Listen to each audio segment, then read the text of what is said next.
Kitty.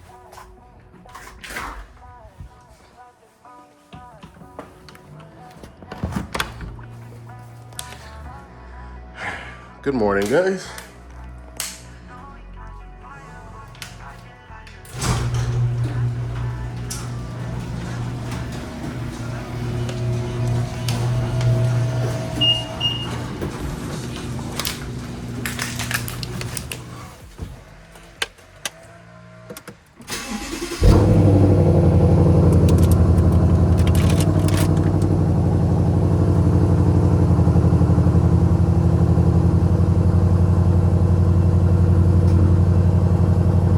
Love that sound in the garage.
I think this is the place. Alright, boys, so we are finding or experimenting with a new car wash up here.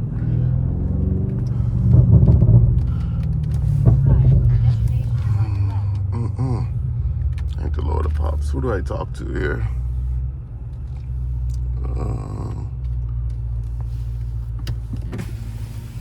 Hey, how you doing, man? Hey, boss, how you doing? Good, good. Morning. It's my first time here. Where do you pull up, or what's it? Okay, right here we do the wash, right? Okay. Hand wash, we do the rims, Okay. the outside. Then over here, we do the vacuum. Okay. We do the inside if you want that service. We got the outside for 15, in and out for 30. It Okay. has to be cash. Oh shit! I need to get cash then. There's a, in Donegan right here, Yeah. there's a Wawa that you could go in and they have like an ATM, Okay. and I think it's not charging. You know, Okay. they don't charge you. Okay. Yeah, I think I want in and out. Okay, it'll be $30. Okay. All right. Okay. All right. Thank you. I don't know, man. I don't usually like going to places with cash only because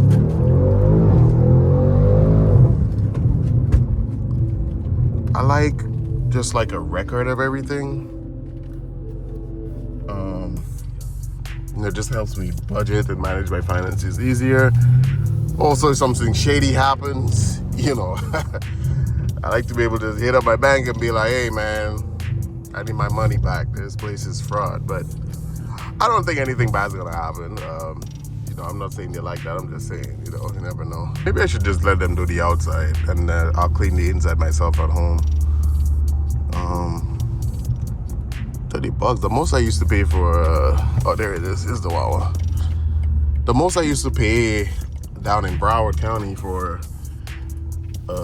in and out was like 20 to 25. But one thing I noticed about up here, guys, a lot is more expensive. The housing, I move up here because the cost for like houses and stuff is just, you know, it's cheaper, but the seems like everything else is not, so it's kind of weird. I know some of you may be looking at this video and you're like, damn, Nigel, you're trying to avoid $30 only for a car wash. But listen, to some people that may seem cheap, but this is how you manage your money and actually keep having money. Like, thinking twice about little things, because these little things here and there, $30 for a car wash over there, $15, $20 for a lunch over there, you know, it may not seem a lot, you know, in the moment, but then you come back later and you notice, you know, like for example, at the end of the month or over, you know, some period over time, and you're like, damn, man, where's my money going? So, you know, I mean, if you're rich, if you're watching this and you're rich, then obviously, you know, this ain't apply to you. But I'm not rich, and I gotta make smart financial decisions.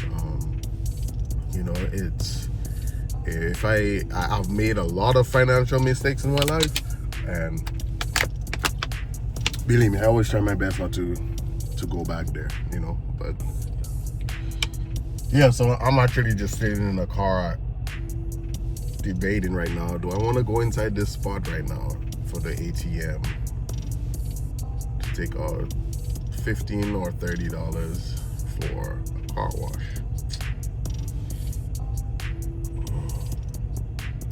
I don't know. Let's get out and look, see how dirty the car is, guys.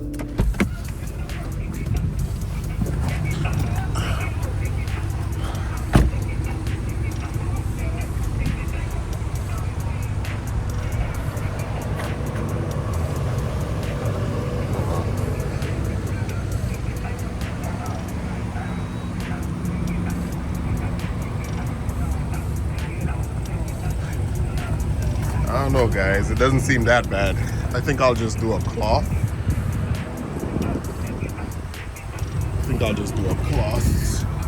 Go wipe down at home. So you see that, right? I looked at the car. Doesn't really need like a whole full car wash right now. I could go get a microfiber towel, get a diesel spray, and just wipe it down. I don't think it's that bad. Or then again, it might scratch the paint. I don't know, man. I don't know. Life choices, man.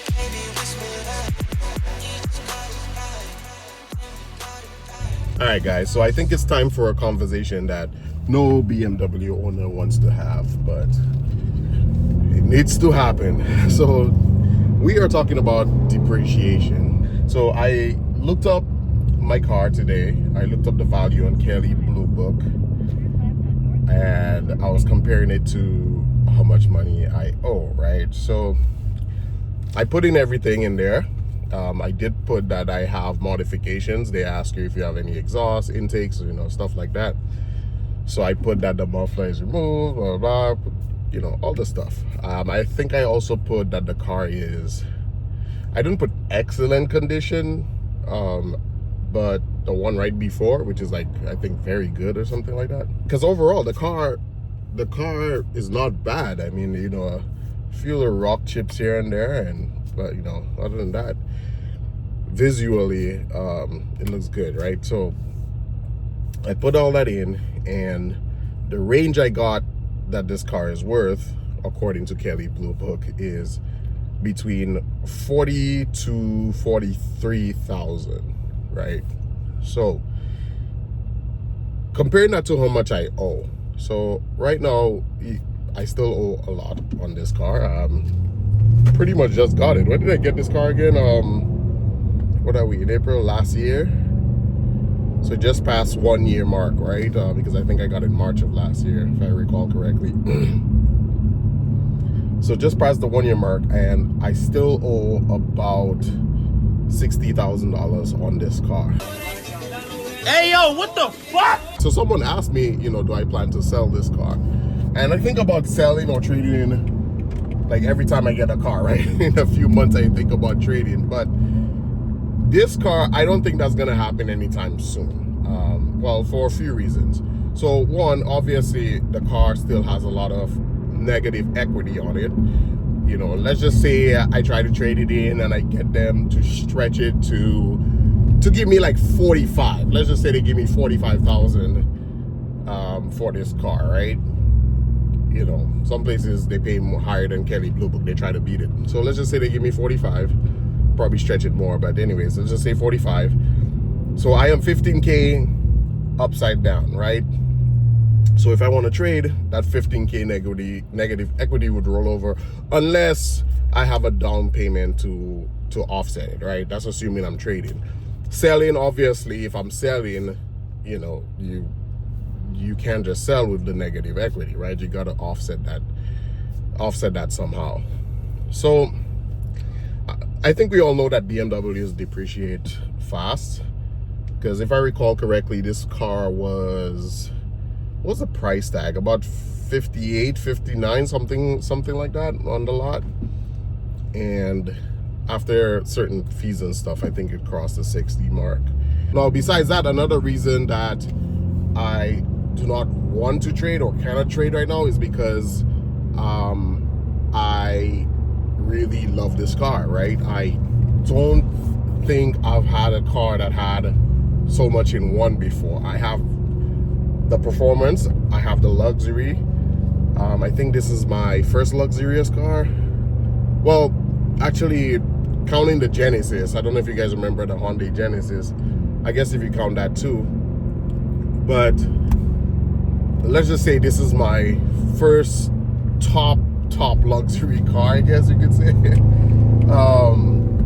And you know, it's got the performance, practicality, 4 doors. You know, I can carry a lot in here. And you know, I love my coupes. I always love coupes, but this car, having a 4-door, man, is different. It's nice. You know, I actually have a trunk that I could fit stuff in.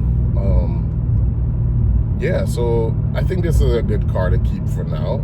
We'll see how it goes. I also looked at the search online, like I always look up how many people are searching for the M550 about every month, right? And it looks like it's increasing. I think the year-over-year change, or was it month-over-month, or both, that has increased. So there's more, I guess, hype and talk around the M550. So for me, that is good because, well, one, better for the content, right?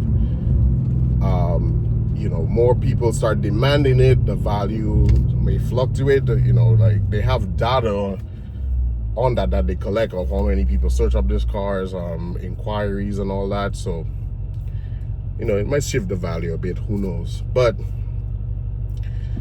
yeah, so I say I'm concerned, but I'm not too concerned with the negative equity, 15K. We'll see how much that gap increases over time as I continue to pay the car, and